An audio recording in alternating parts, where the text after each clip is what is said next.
வெள்ளிக்கிழமை ஈவினிங் ஒரு 5 மணி போல் திடீர்னு மழை பெஞ்சிடுச்சு. செம்ம ஜோரா மழை பெஞ்சிச்சு.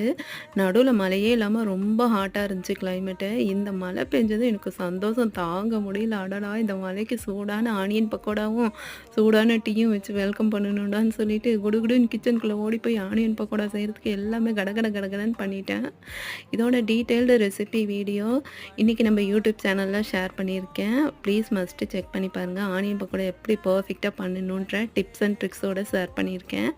தேவைப்படுறவங்க செக் பண்ணி பாருங்கள். ரீல்ஸ் கூட நான் அடுத்தடுத்த வீடியோவில் ஷேர் பண்ணுறேன். ஆனியன் பக்கோடா யாருக்கெல்லாம் மழை வரும்போது இந்த மாதிரி சாப்பிட பிடிக்கும்னு கமெண்ட்ஸில் சொல்லுங்கள். பக்கோடா எண்ணெயில் போட்டுட்டு இந்த பக்கம் அடுப்பில் டீயும் வச்சுட்டேன். எனக்கு பொறுமை தாங்கலை. கையோட 2மே ஆன் டைமுக்கு ரெடி ஆயிடுச்சு. குடுகுடுன்னு எடுத்துகிட்டு நானும் என் பையனும் பால்கனி கூடனா மழையே நின்று போச்சு. சரி பரவாயில்ல மழை நின்னா என்னன்னு சொல்லிட்டு அந்த சில் கிளைமேட்லேயே அங்கேயே உட்காந்து சூடான பக்கோடாவும் சூடான டீயும் சாப்பிட்டு செம்மையாக